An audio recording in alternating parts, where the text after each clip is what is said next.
Bonjour! Cette vidéo est proposée par l'association OPI, l'Office pour les insectes et leur environnement. Nous allons voir ensemble quels sont les insectes vivants dans l'écosystème de la mare. Tout d'abord, que vous évoque la mare? Les mares sont des étendues d'eau de petite taille et de faible profondeur. Alimentées par les eaux de pluie et ou les nappes phréatiques, elles peuvent être d'origine naturelle ou avoir été fabriquées par l'homme. Les mares sont des zones humides. Elles servent de lieu de refuge, de reproduction et d'alimentation pour de nombreuses espèces. De par leur faible superficie, ces zones sont très sensibles aux pollutions et aux variations de climat, comme par exemple des assèchements suite à des canicules. Mais alors, qui vit dans la mare? Lorsqu'on parle de mare, on pense tout de suite aux grenouilles, aux canards, voire aux poissons, même si ces derniers ne peuvent être présents naturellement dans un écosystème fermé. Mais on pense également à quelques végétaux, comme des jonques, des massettes, des nénuphars, ou encore des lentilles d'eau. Mais alors, où sont les insectes dans cette histoire? Tout d'abord, une petite présentation des insectes. Les insectes font partie de l'embranchement des arthropodes, avec les arachnides, les myriapodes, dits les mille pattes, et les crustacés. Nous reconnaissons les insectes grâce à des critères anatomiques, c'est-à-dire des critères physiques. Tous les insectes possèdent un corps divisé en 3 parties, la tête, le thorax et l'abdomen. Ils possèdent aussi 3 paires de pattes et jusqu'à 2 paires d'ailes au stade adulte. Alors, comment partir à la rencontre des insectes aquatiques? Comme toute sortie nature, équipons-nous correctement. À votre avis, quel est l'équipement d'un entomologiste, un spécialiste des insectes, qui a rendez-vous avec la mare? Voici un entomologiste. Habillons-le selon la météo du jour. Attention à ne pas oublier la casquette si le soleil est de la partie. À la mare, notre spécialiste doit garder les pieds au sec. Il lui faut donc une paire de bottes. Maintenant, voici le matériel entomologique. En premier, le grand troubleau. Celui-ci permet de faire remonter un échantillon de la faune aquatique sans abîmer le fond de la mare. Puis, le matériel plus petit. Un bac blanc pour vider l'échantillon. Des pinceaux, une épuisette, des pinces souples, des tubes de collecte pour isoler les insectes et des loupes ou boîtes-loupes pour les observer. Pour finir, un petit guide ou une clé de détermination simplifiée peut être d'une grande utilité pour reconnaître les espèces croisées. Attention, les animaux de la classe des amphibiens, grenouilles et tritons par exemple, sont très sensibles et ne doivent pas être capturés ni même manipulés. De plus, tous les insectes observés doivent être relâchés dans leur milieu après observation. Partons maintenant à la découverte de quelques insectes qui se sont adaptés au milieu aquatique d'une mare. Dans une mare, on peut retrouver les dittiques, qui appartiennent à l'ordre des coléoptères. La larve du dittique a une forme très différente de l'adulte, qui atteint une taille de 3 cm pour les plus grandes espèces. Ils se nourrissent de larves d'insectes, de têtards, de mollusques et de vers. Pour respirer, les dittiques se constituent une réserve en emprisonnant de l'air sous leurs ailes durcies, les élytres. Pour nager, ils sont équipés de poils spéciaux sur leurs pattes postérieures. Il est possible de rencontrer également des notonectes, qui appartiennent à l'ordre des hémiptères. Les adultes atteignent une taille de 2 cm. La nage des notonectes est très caractéristique, une sorte de dos brassé.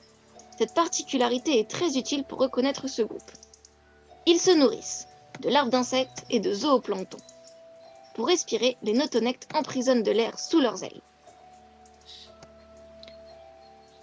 Dans la mare, on pourra aussi observer des gérisses, qui appartiennent à l'ordre des hémiptères. Ils se nourrissent d'insectes et de petits invertébrés. Les gérisses chassent souvent des insectes tombés dans la mare en détectant les ondes à la surface de l'eau. Ils atteignent une taille de 4 cm pour les plus grandes espèces. Pour se déplacer, les gérisses possèdent des poils hydrofuges, c'est-à-dire qu'ils ne laissent pas l'eau pénétrer sur leurs 4 pattes au contact avec la surface. De plus, ils ont un poids suffisamment léger pour être portés par la tension superficielle de l'eau.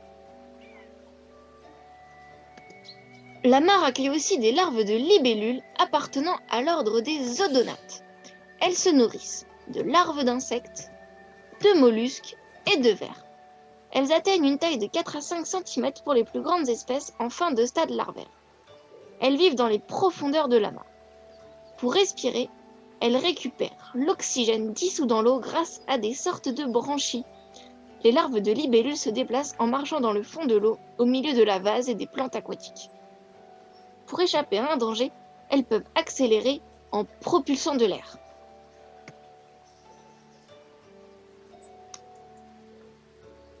La population d'un point ou d'un cours d'eau nous donne des informations sur la santé d'un écosystème. En conséquence, leur étude nous permet de savoir si une mare est polluée.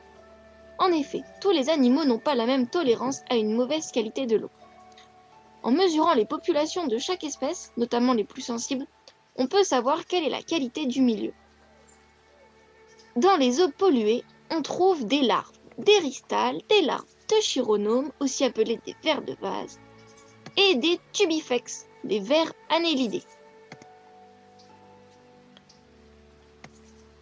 Dans les eaux moyennes, on peut aussi trouver des larves de libellules, mais également de crustacés, comme des gamarres ou des hacelles, et des mollusques, comme des limnés, qui sont très faciles à observer. Dans les eaux saines, on trouve principalement des larves de perles, des larves de frigane avec son fourreau, des larves d'éphémères, mais aussi des vers plats, comme des planaires. Maintenant que vous en savez plus sur les insectes de la mare, je vous propose un petit quiz sur les insectes aquatiques. À vous de jouer. Première question. Les insectes ont 2 paires de pattes, 3 paires de pattes ou 4 paires de pattes? Bravo! Les insectes ont bien 3 paires de pattes. Deuxième question. Quelle plante peut-on observer dans une mare? Du jonc, une pâquerette ou de la ciboulette?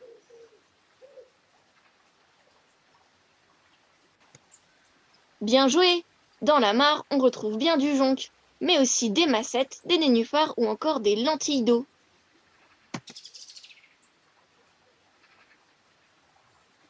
Troisième question. Les insectes qui vivent dans l'eau n'en sortent jamais. Vrai ou faux?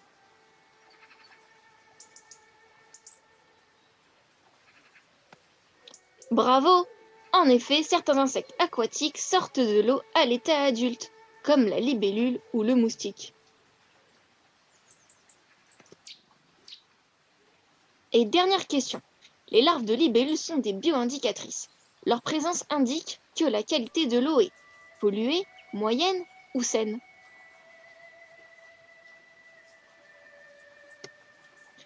Bien joué! La présence des libellules indique que l'eau est de qualité moyenne. Bravo, tu as répondu à toutes les questions du quiz. L'équipe de Lopi espère que cette vidéo vous a plu et que vous en savez maintenant un peu plus sur les insectes de la mare. Merci pour votre attention.